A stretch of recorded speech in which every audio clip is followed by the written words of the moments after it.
The Science of the Soul. 5 Surprising Insights from the Hidden Side of Spirituality 1. Introduction. The Mirror and the Mirage.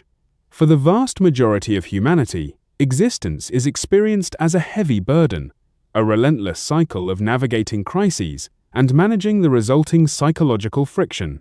We operate under the illusion that peace is a destination reached only after the current problem is solved. Yet, like the waves of a restless sea, a new disturbance inevitably rises to replace the last. This exhaustion leads many to seek refuge in spirituality, which is typically divided into 2 distinct domains. The first domain is the outward entrance to the school, the realm of morality, rituals, and social virtues designed to foster a healthy body and harmonious society. However, there is a second, deeper domain, scientific spirituality. This inner activation functions exactly like the law of gravity. It is universal, ever-present, and testable. It does not require faith, dogma, or the suspension of one's critical faculties. Instead, it demands a paradigm shift in cognitive processing. By analyzing the mechanics of how our sensory hardware constructs the world, we can move beyond mere belief and dismantle the foundational structures of human suffering. 2. Takeaway 1. You don't see the world, you see your own disturbances. We assume our senses provide a direct window into an external reality, but biological data suggests we only perceive disturbances within our own nervous system. When you hear a cuckoo sing, you aren't hearing a bird. Your eardrum is reacting to a specific wavelength of sound. When you see a train, your retina is absorbing light waves that create a disturbance in the eye. Consider the Doppler effect. A train's whistle sounds like music from a distance but becomes a harsh, unbearable noise as it passes. The physical sound has not changed, only your sensory perception of it has. Because we only process these internal disturbances, light in the retina, sound in the eardrum, pressure on the skin, the world we experience is actually housed within our own biological functioning. There is a pond. The other side has a large burning fire. When we look from here, the fire is reflected in the pond. It looks as if the water is full of fire. It is in such a similar way that the doctrine of soul and the doctrine of Maya are functional within us. The immortal soul looks like a mortal inside our body. Analysis. This shift is a foundational change in cognitive processing. If the reality we struggle with is actually a reflection of our internal sensory data, then we and the world are not different. The world is an expansion of our own perception. The power to alter our experience lies not in manipulating external events, but in understanding the mechanics of this internal mirroring. 3. Takeaway 2. The 3 visions why we suffer. The mechanics of perception can be broken down into 3 distinct layers. Understanding where these layers diverge is critical to identifying the source of cognitive friction. 1. Sensory vision. This is the divine and innocent layer. Like a mirror, it reflects light and shape E. G.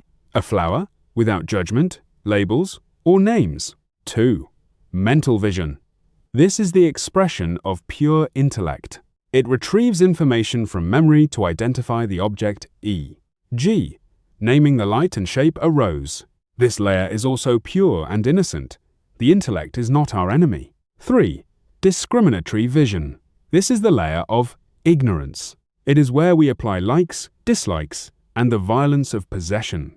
It divides the world into wanted and unwanted. The first 2 visions are necessary for functioning, but the third vision violently takes possession of the first 2. Consider the gold ingot versus the brick.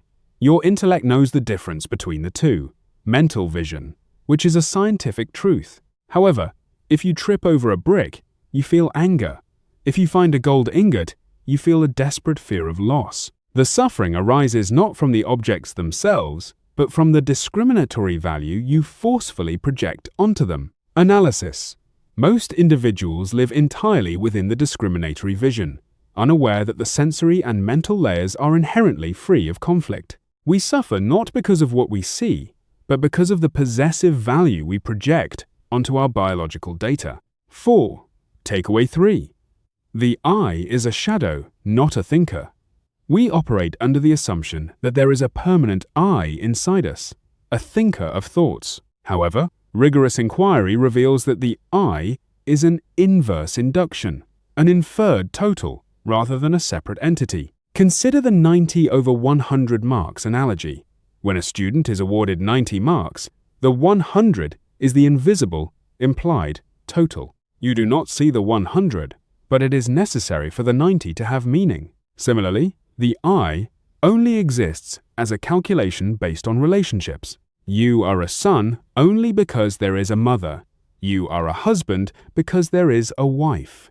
When the other is not being thought of, the I as a separate entity effectively vanishes. The shadow of the tree tends to think it is bearing the tree itself. In reality, there is only the thought, not a thinker. There is only the feeling, not a feeler. The I is a temporary product of the mind, an indirect shadow that emerges inversely from our experiences. Analysis. Realizing that the I is a calculation rather than a permanent entity provides structural freedom. If the I is merely a shadow, it is no longer a burdened entity that must carry the weight of past failures or future anxieties. 5. Takeaway 4. Sorrow is the denial of a happened fact. The primary root of sorrow is the attitude of denial. Sorrow is the psychological friction created when the mind demands that a happened fact should not have occurred. If a precious object is destroyed, its destruction is a physical fact, D1. However, when the mind protests, "This should not have happened," it creates a pressure we call sorrow.